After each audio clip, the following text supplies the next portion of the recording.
না প্রভু বললো একটা লাইন গাইতে, নদিয়া গডরুমে নিত্যানন্দ মহাজন বাতিয়াছে না মহত জীবের কারণ। আমি 9 দিনের মধ্যে একদিন মায়াপুরে যাব, কোনো কর্মসূচিতে নয়, কীর্তনে অংশগ্রহণ করব, যা আমার অতি প্রিয়। এখানে অনেক প্রভু আছেন যাদের সঙ্গে আমি একাধিক জন্মাষ্টমী, আমাদের দোল উৎসব, আমাদের অন্নকূট উৎসব, গোবর্ধন পূজা, আমি অনেক জায়গায় একসঙ্গে কীর্তন করেছি। আজকে নয়, 20-25 বছর ধরে কীর্তন করব আর প্রসাদ গ্রহণ করব। আর মায়াপুরকে আমরা নোটিফাইড এরিয়া অথরিটি করব। হরে কৃষ্ণ, জয় জগন্নাথ। সমবেত ভক্তমন্ডলী এবং আয়োজক ইস্কনের সমস্ত সাধু সন্ত, আমি প্রত্যেককে আমার অন্তর থেকে দণ্ডবোধ প্রণাম শ্রদ্ধা নিবেদন করি। পশ্চিমবঙ্গ সরকারের পক্ষ থেকে এই শুভ পবিত্র রথযাত্রা উপলক্ষে আপামর পশ্চিমবঙ্গবাসীকে আমার পক্ষ থেকে, সরকারের পক্ষ থেকে আন্তরিক অভিনন্দন জ্ঞাপন করি। আমি 71তম কলকাতা রথযাত্রা মহোৎসব, যার পরম্পরা মেনে আমাদের শ্রীলা প্রভুপদ, যিনি পূজ্যপাদ, এই ভক্তি আন্দোলনকে গোটা পৃথিবীর সমস্ত প্রান্তে ছড়িয়ে দিয়েছেন, তার প্রতিষ্ঠিত ইস্কন কলকাতার পক্ষ থেকে আয়োজন করা হয়। আমি গর্বিত, আমি ধন্য যে 71তম রথযাত্রা উৎসবে শুভ লগ্নে আমি বেশ খানিকক্ষণ আগে এখানে পৌঁছে আমাদের পবিত্র মন্দিরে রাধা মাধবের আরতি করেছি। শ্রীলা প্রভুপদ মহোদয় যে ঘরে তিনি থাকতেন, যেখান থেকে তিনি এই ভক্তি আন্দোলনকে গোটা পৃথিবীতে ছড়িয়ে দিয়েছিলেন, সেই কক্ষ আমি দর্শন করেছি। আমি প্রণাম নিবেদন করে সেখানকার ধুলা আমার মাথায় নিয়েছি। এ এক পরম প্রাপ্তি আজকের দিনে আমার। এবং আমি ইতিমধ্যে প্রভু জগন্নাথ দেবকে আরতি করে এই রথযাত্রা উৎসবের যে মূল কার্যক্রম, সেই কার্যক্রমে আমি এসেছি।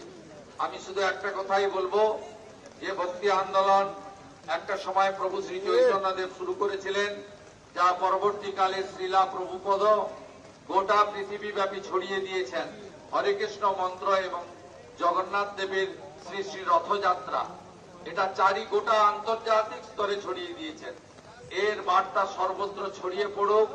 আমরা প্রত্যেকে সাত্বিকতা এবং নিজেদের পবিত্র শুদ্ধ করে আগামী দিনে আমাদের গীতার যে অমোঘ বাণীগুলি গ্রহণ করে সমাজ, পরিবার এবং নিজের ক্ষেত্রে প্রয়োগ করে আমরা সমাজকে, জাতিকে কলুষিত মুক্ত করে সমস্ত আমরা শুভর পক্ষে, অশুভের বিরুদ্ধে আমাদের লড়াই এগিয়ে চলুক, এই প্রার্থনা করব। এবং আপনারা শুনলে খুশি হবেন, ইসকনের সঙ্গে পশ্চিমবঙ্গ সরকার যৌথভাবে কাজ শুরু করেছে। তার প্রাথমিক পরিকল্পনা, অনুমোদন ইত্যাদি হয়েছে। পশ্চিমবঙ্গ সরকারের এবারের বাজেট বক্তৃতায় দেখেছেন যে আমরা সুকোমলমতি ছাত্রছাত্রী, আগামী দিনের ভবিষ্যৎ, তাদেরকে আমরা যে পুষ্টিকর খাদ্য বিতরণের মহান দায়িত্ব, যেটা ভারতবর্ষের বিভিন্ন রাজ্যে ইসকন সাফল্যের সঙ্গে করছে, এক্ষেত্রে আমরা পশ্চিমবঙ্গে কলকাতা মহানগরে আগামী 1 আগস্ট থেকে শুরু করতে চলেছি। এটি একটি পরম প্রাপ্তি আমাদের। আমাদের সরকার শুধুমাত্র আধিকারিক এবং নির্বাচিত প্রতিনিধিদের মধ্যে সীমাবদ্ধ থাকবে না। আমরা ইসকন, রামকৃষ্ণ মঠ মিশন, ভারত সেবাশ্রম সংঘ সহ আধ্যাত্মিক প্রচার এবং যারা সেবা করেন মানুষের, তাদের নিয়েই আমরা বাংলার নবনির্মাণে এগিয়ে যাব। এটাই আমাদের প্রত্যেকের অঙ্গীকার। আজকের দিনে আর কথা না বাড়িয়ে, এবারে রথযাত্রা সুখকর হোক, মধুময় হোক। প্রভু জগন্নাথ দেবের আশীর্বাদ সকলের প্রতি বর্ষিত হোক। শ্রী চৈতন্য দেব প্রভু মহাপ্রভুকে স্মরণ করে শ্রীলা প্রভুপদের উচ্চারণ হরে কৃষ্ণ মন্ত্রে কলকাতা মহানগর, তিলোত্তমা কলকাতা, সিটি অফ জয় চারিদিকে মুখরিত হোক।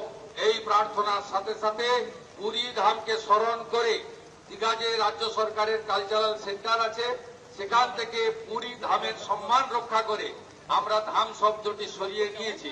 সেখানেও আজকে মন্দিরে রথযাত্রা উৎসব পালিত হচ্ছে এবং পুরী ধামকে আমি সম্মান জানিয়ে আমার কথা এখানে শেষ করলাম। সবাই ভালো থাকবেন। হরে কৃষ্ণ হরে কৃষ্ণ। জয় প্রভু জগন্নাথ কি জয় প্রভু জগন্নাথ কি।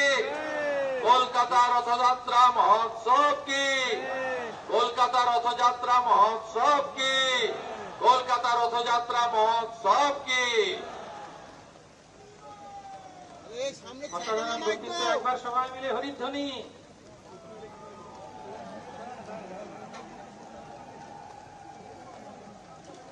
আমি 9 দিনের মধ্যে একদিন মায়াপুরে যাব, কোনো কর্মসূচিতে নয়, কীর্তনে অংশগ্রহণ করব, যা আমার অতি প্রিয়। এখানে অনেক প্রভু আছেন যাদের সঙ্গে আমি একাধিক জন্মাষ্টমী, আমাদের দোল উৎসব, আমাদের অন্নকূট উৎসব, গোবর্ধন পূজা, আমি অনেক জায়গায় একসঙ্গে কীর্তন করেছি। আজকে নয়, 20-25 বছর ধরে কীর্তন করব আর প্রসাদ গ্রহণ করব।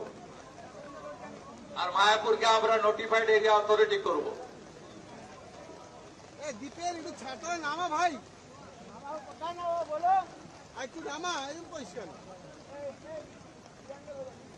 না, প্রভু বললো একটা লাইন গাইতে, নদিয়া গডরুমে নিত্যানন্দ মহাজন বাতিয়াছে নাম হত জীবের কারণ।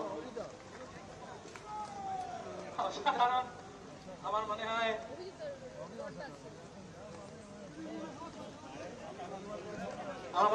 কলকাতার রথযাত্রার একটা ইতিহাস।